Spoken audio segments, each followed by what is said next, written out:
Hi, everybody. This is S.J. Thomason with Truth Matters at Christian-apologist.com. Do you remember Gamaliel? He was a Pharisee, and it says in Acts 5:34, but a Pharisee in the council named Gamaliel, a teacher of the law, held in honor by all the people, stood up and ordered the men to be put outside for a while. And he said to them, Men of Israel, take care what you do with these men.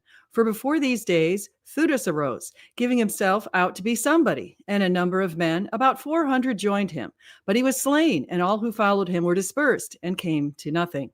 After him, Judas a Galilean arose in the days of the census and drew away some of the people after him.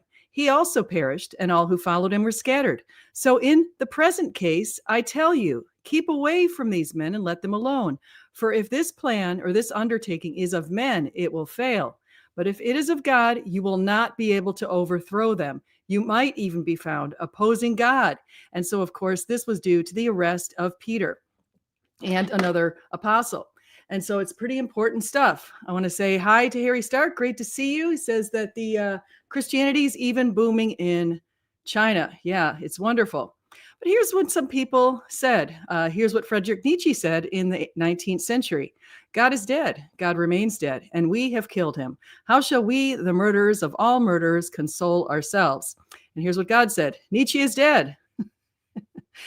Sorry, but it's true. It's true. Unfortunately, people want to say these things. Now, John Lennon in 1966, in an interview with the London Evening Standard, said, Christianity will go. It will vanish and shrink. I needn't argue about that. I'm right, and I will be proved right. We're more popular than Jesus now. I don't know which will go first, rock and roll or Christianity.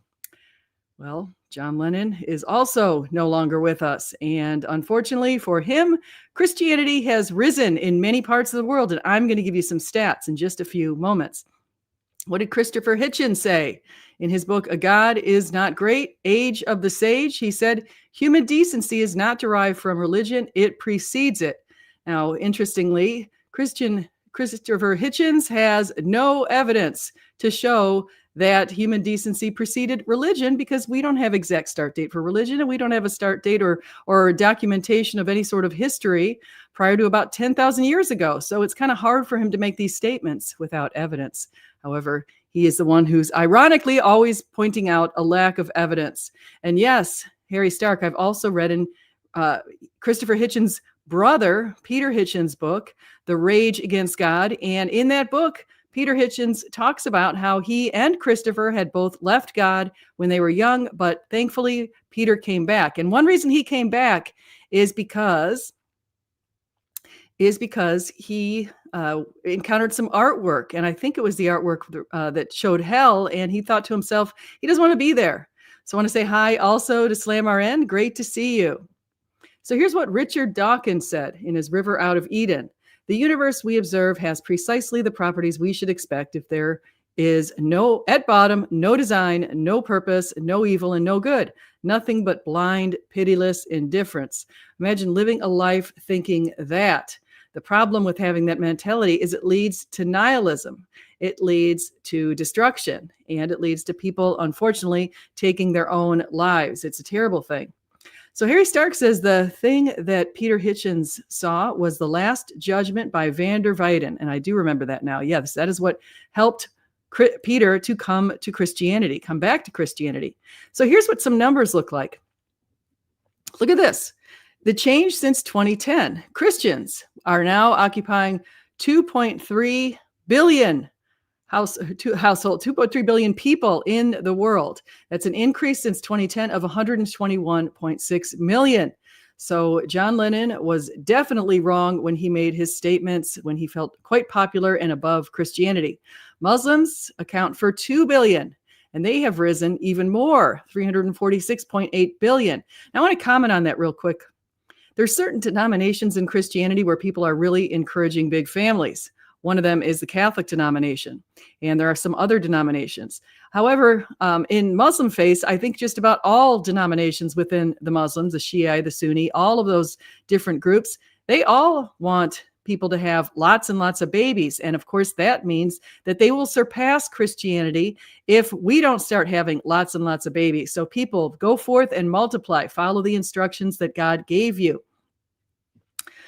The religiously unaffiliated, unfortunately, have also risen, 1.9 billion people, going up 270.1. And Hindus, that's about 1.2 billion people, primarily in India. Buddhists, zero point 0.3. That's gone down. Buddhism is dropping at 18.6 million people left Buddhism. And other religions are increasing. The Jewish faith counts for 0.01 billion people, and it's risen slightly. Jewish people in many different denominations, like the Orthodox Jewish people, tend to want to have big families as well, as Ben Shapiro has talked about quite a bit.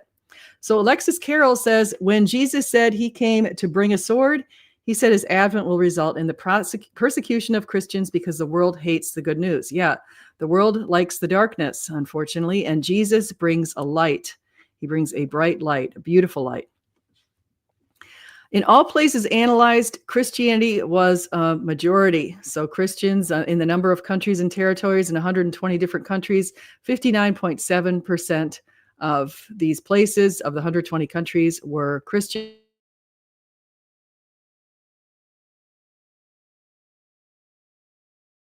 Where there's lots and lots of, and so we have that. So I just saw I dropped off. Hopefully my internet connection's not too terrible because it looks like it's dropping a little bit.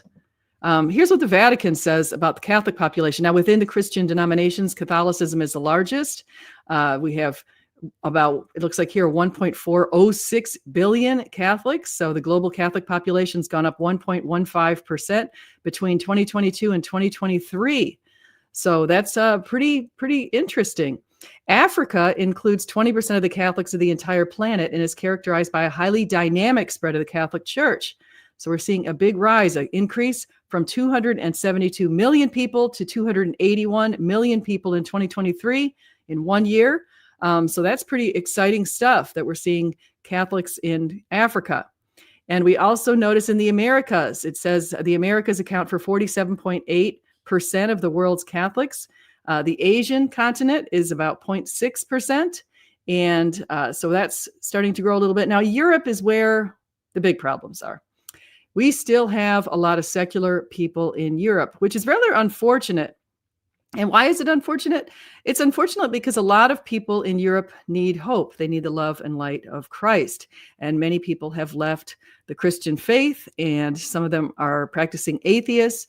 And unfortunately, when you're practicing a belief where you don't think that there is an ultimate purpose or a divine authority or someone who can see you when you're sinning, even when nobody else can see you and can judge you for that, if you don't have that kind of belief system, it can lead to some pretty terrible outcomes. Like, for example, what we saw in the USSR back in the last century, about 120 million perished under communism.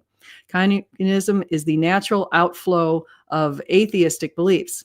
Unfortunately, the belief of the individual is not given any sort of rights, status, that kind of thing. Private property is abolished.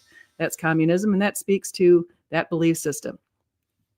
Now, what did Matthew say? In Matthew 16:13-19, it said, "Now when Jesus came into the district of Caesarea Philippi, he asked his disciples, 'Who do people say the Son of Man is?' And they say, some say John the Baptist, others say Elijah, and others Jeremiah or one of the prophets. And he said to them, 'But who do you say that I am?' Simon Peter replied, 'You are the Christ, the Son of the living God.' And Jesus answered him, 'Blessed are you, Simon Bar-Jonah, for flesh and blood has not revealed this to you, but my Father in heaven. And I tell you, you are Peter, and on this rock I will build my church, and the gates of hell shall not prevail against it. I will give you the keys of the kingdom of heaven, and whatever you bind on earth shall be bound in heaven. Whatever you loose on earth shall be loosed in heaven.'" And so you can see that from that, Peter was buried at St. Peter's Basilica, which is at the Vatican. And upon those rocks, there was built the church. And you cannot kill it. Catholics, one thing that Peter Kraft has pointed out that's pretty interesting with respect to Catholicism is that no matter what the sometimes foolish decisions are made by some popes, sometimes terrible things have happened over our history, but you just can't seem to kill the Catholic Church. And it's because Jesus said, you will not be able to kill it. The gates of hell will not prevail against it. And so if you like this kind of content, please like, subscribe, and do come again. And just remember, whether you eat, drink, or whatever you do it all for the glory of God. Thank you, everybody in here. Have a great day.